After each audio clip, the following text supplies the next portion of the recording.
तर बघा, सध्या आपण हा 5 वाजता जो काही व्हिडिओ रेकॉर्ड करतो यामध्ये अकोला जिल्ह्याचे बरेचसे हाल पावसामुळे होणार आहे. उत्तर भागातल्या जिल्ह्यांना विजांचा धोका ते रेड अलर्ट त्यामध्ये झालेला आहे. गजानन महाराजाच्या शेवगाव परिसरात देखील मुसळधार ते अतिमुसळधार पावसाची नोंद होईल. हा पाऊस जळगाव जामोद ते मलकापूरपर्यंत रेकॉर्ड आज मात्र तोडणार आहे. त्यानंतर मी तुम्हाला वारंवार सांगितले की 28 तारीख पुणे, खान्देश, शहादा, नंदुरबार, जळगाव या भागात देखील दमदार ते मुसळधार हजेरी लावणार आहे. तर कडाष्टी, बीड जिल्ह्यामधल्या सुद्धा सोडलेल्या भागांना भरणी पुरतापेक्षाही अधिक होणार आहे. पुण्यामध्येही पावसाचा जोर वाढणार आहे आणि ही 28 तारीख ह्या भागांमधल्या शेतकऱ्यांना दिली होती. तर उद्याचं चित्र बघा कसं राहील, उद्या कोणत्या भागांना पाऊस हा झोडपून काढेल, तर ह्या भागांचा समावेश बघा. उद्या छत्रपती संभाजीनगर, मालेगाव, जळगाव, धुळे, नाशिकसह पुणा मराठवाड्यामध्ये पावसाचा जोर कमी अधिक प्रमाणात का होणार राहणार आहे. पण उद्या नाशिक जिल्ह्यासाठी आज सुद्धा उद्या सुद्धा म्हणजे 29 तारखेला नाशिक, मालेगाव, जळगाव, छत्रपती संभाजीनगर या भागात असणार आहे. पण दुपारनंतर थोडं सूर्यदर्शन ह्या पूर्व भागांना मराठवाड्यात थोडंसं पाहायला मिळू शकतं. सूर्यदर्शन वगैरे गोष्टी अशामध्ये पाहायला मिळतात. मात्र शनिवारी मराठवाड्यामधल्या शेतकऱ्यांना फवारणीसाठी संधी मिळते.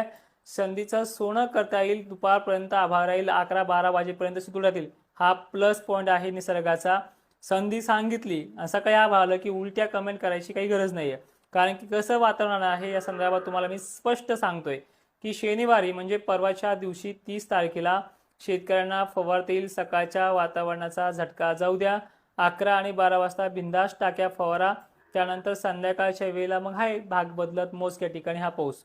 पण दुपारी 11 वाजल्यापासून ते संध्याकाळपर्यंत या भागातल्या जिल्ह्यांना पावसाची विश्रांती पाहायला मिळू शकते.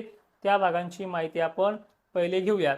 पण तत्पूर्वी 29 तारखेला पाऊस कसा राहील याचाही आढावा घेऊयात.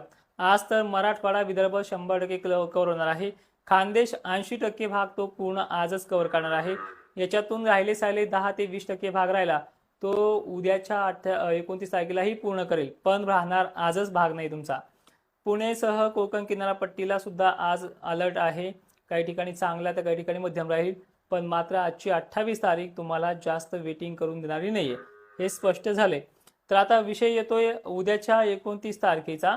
तर 29 तारखेला राज्यामध्ये पुन्हा महाराष्ट्रातल्या अनेक भागांमध्ये पावसाच्या सरी कोसळणार आहेत.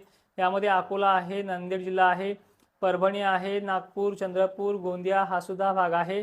धुळे, छत्रपती संभाजीनगरमध्ये कधी कमी तर काही ठिकाणी बरा पाऊस हा 29 तारखेचा असणार आहे. लातूर भागामध्ये, दक्षिण सोलापूर भागामध्ये काही ठिकाणी मोजक्या ठिकाणी पाऊस हा चांगला पडेल. बाकी ठिकाणी भुरभुर ते मध्यम पडेल. अशी कंडिशन उद्याच्या